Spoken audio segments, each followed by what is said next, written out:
तो hello students, आज का हमारा टॉपिक है 8.1 एक्सरसाइज का question number 3 in figure 8.13 find 10p minus cot are.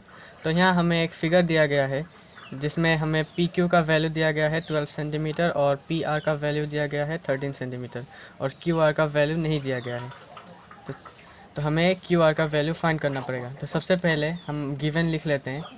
Given में क्या दिया गया है, पी क्यू का वैल्यू दिया गया है, हमने लिख लिया है। पी आर का दिया गया है 13 सेंटीमीटर, लिख लिया है।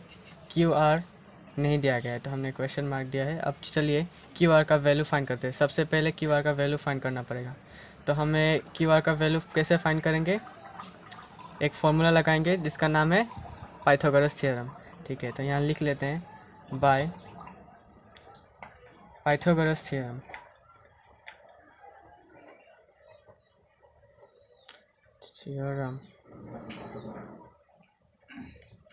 उसका फॉर्मूला क्या होता है, P R square equal to P Q का स्क्वायर प्लस क्यू आर का स्क्वायर। उसके बाद यहाँ वैल्यू पुट करते हैं। पी आर का वैल्यू क्या है इधर 13 सेंटीमीटर।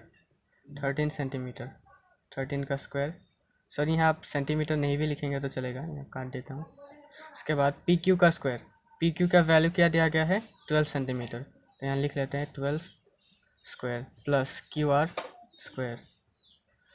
फिर नेक्स्ट लाइन में लिखते हैं 13 का होल स्क्वायर कितना होता है 169 इक्वल टू 12 का स्क्वायर कितना होता है 144 plus Q R square equal to, अब इस 144 को हम इस तरफ लाते हैं तो क्या होगा 169 माइनस 144, इधर प्लस का था तो इक्वल के इस तरफ लाने से माइनस 144 हो गया।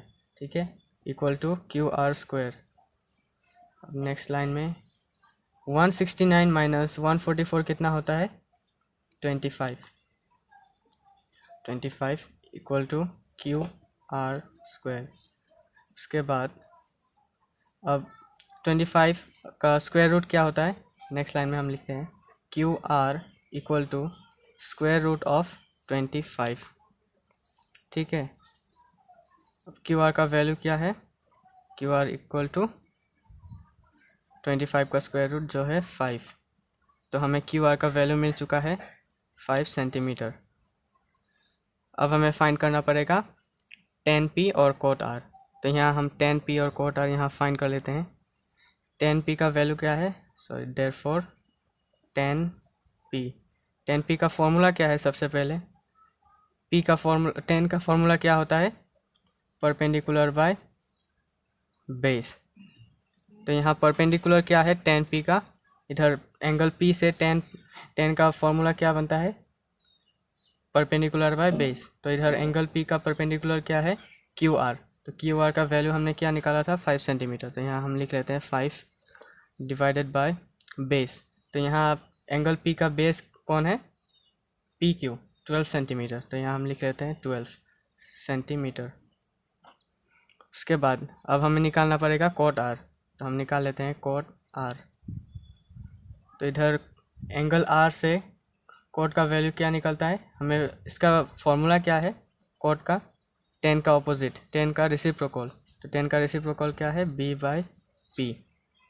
तो अब हम कोट आर का वैल्यू फाइंड करेंगे। इधर से कोट एंगल आर से बेस कौन सा है क्यू आर। तो यहाँ हम लिख लेते हैं क्यू आर का वैल्यू क्या हमने फाइंड किया था 5 सेंटीमीटर।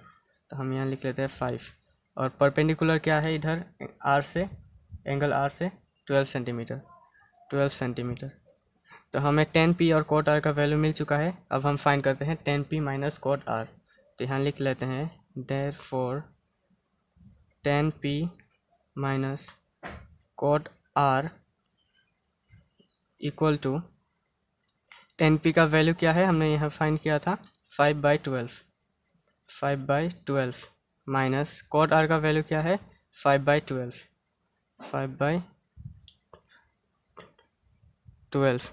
उसके बाद अब इसे माइनस करते हैं। अब यहाँ भी सेम 5/12 और इधर भी सेम 5/12। तो ये डायरेक्टली ज़ीरो हो जाएगा, हमें कोई कैलकुलेशन करने की ज़रूरत नहीं है। तो 10p माइनस कोट r, इसका वैल्यू क्या निकल के आया 0। तो क्वेश्चन नंबर 3 यहीं पर एंड होता है। तो चलिए क्वेश्चन नंबर 4 की ओर जाते हैं। तो हमारा नेक्स्ट क्वेश्चन है question number 4, if sine a equal to 3/4 calculate cos a and tan a। तो हमें यहाँ साइन a का वैल्यू दिया गया है 3/4, इसको यूज़ करके हमें कोस a और tan a निकालना है। तो सबसे पहले आप एक ट्राइंगल बना लीजिए। ट्राइंगल आप साइन a इधर साइन a के हिसाब से बनाइए, ठीक है।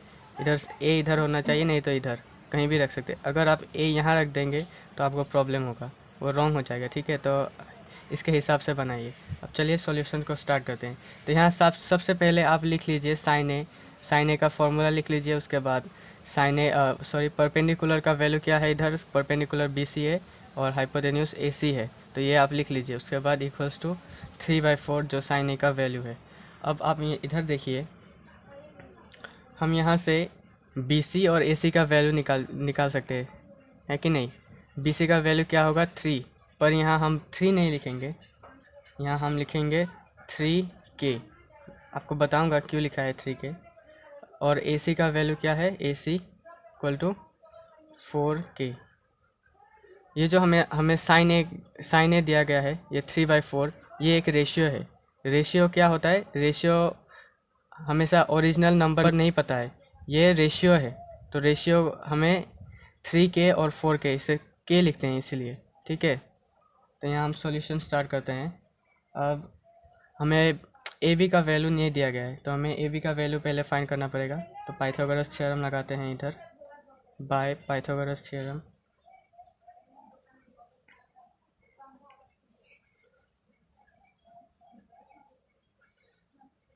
अब यहाँ लिखना पड़ेगा AC square equal to BC square plus AB square equals to, AC का वैल्यू क्या दिया गया है 4K का स्क्वायर। BC क्या दिया गया है इधर 3K, तो 3K का स्क्वायर प्लस AB स्क्वायर। 4 का स्क्वायर क्या होता है 16K स्क्वायर। उसके बाद 3 का स्क्वायर क्या होता है 3K का स्क्वायर, ये होगा 9K square plus AB square. उसके बाद हम ये 9K स्क्वायर को इस तरफ लाते हैं, तो इस तरफ लाने में प्लस है अभी फ़िलहाल, तो इधर लाने पर माइनस का हो जाएगा। तो यहाँ लिखते हैं 16K square minus 9K square equals to AB equals to, अब यहाँ 16 माइनस 9 क्या होता है 16 माइनस 9, तो 16 माइनस 9 क्या होता है 7, तो यहाँ क्या होगा 7K square equal to AB square.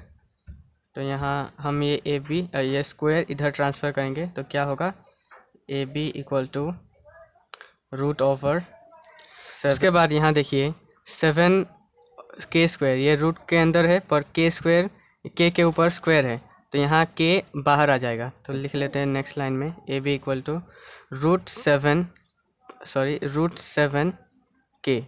तो AB का वैल्यू क्या आ गया रूट 7K, तो इधर अच्छे से लिख लेते हैं इक्वल टू रूट 7K। तो अब हम इसे फाइंड करेंगे कोस A और tan A। हमें AB का वैल्यू मिल गया है। तो यहाँ आपको अगर ये समझ में नहीं आया तो मैं फिर से एक्सप्लेन कर देता हूँ। एक नंबर ले लेते हैं जैसे कि 4/6। तो अगर हम इसे अभी और काट सकते हैं ना, सिंप्लीफाई कर सकते हैं। तो ये सिंप्लीफाई करने के बाद क्या आएगा इधर 2 और 3, तो ये क्या हो गया 2/3। तो ये अभी इसके इस फॉर्म में भी लिखा जा सकता था 4/6 इक्वल टू 2/3। तो इसी तरह हम यहाँ 3/4 को भी किसी और नंबर के प्रोडक्ट में लिख सकते हैं। जैसे कि मैं 3 को 6 ले लेता हूँ, और 3/4 को मैं ऐसे भी लिख सकता हूँ 6 और यहाँ 8। तो अगर हम इसे सॉल्व करेंगे, फिर से सिंप्लीफाई करेंगे, तो इसका 2 से अगर इसे काटेंगे तो हमें क्या मिलेगा 2 × 3, और इसे काटेंगे तो 2 4, तो हमें फिर से 3/4 मिल गया। तो यहाँ देखिए इस K का मतलब क्या है, यहाँ K हमने क्यों लगाया है वो मैं बता देता हूँ। यहाँ देखिए अगर हम 3 को 2 से मल्टीप्लाई करेंगे तो हमें 6 मिलेगा, और अगर हम 6 में 6 को 2 से डिवाइड करेंगे तो हमें 3 मिलेगा। तो यहाँ ये 3 कैसे आया है, किसी नंबर से डिवाइड होके आया है, ठीक है।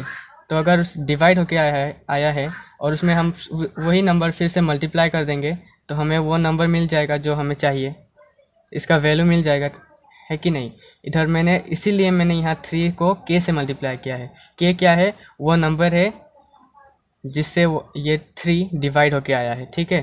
तो यहाँ इसीलिए मैंने 3k लिखा है और 4k लिखा है। तो यहाँ और ज़्यादा एक्सप्लेन करने वाली कुछ है नहीं है, तो इसके लिए सॉरी, ठीक है, हो जाता है कभी कभी। तो चलिए अब cos a और tan a फाइंड करते हैं।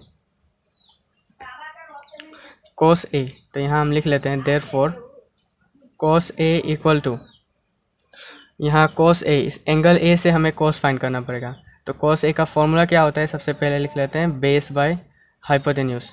तो इधर से बेस, एंगल a का बेस कौन सा है, AB।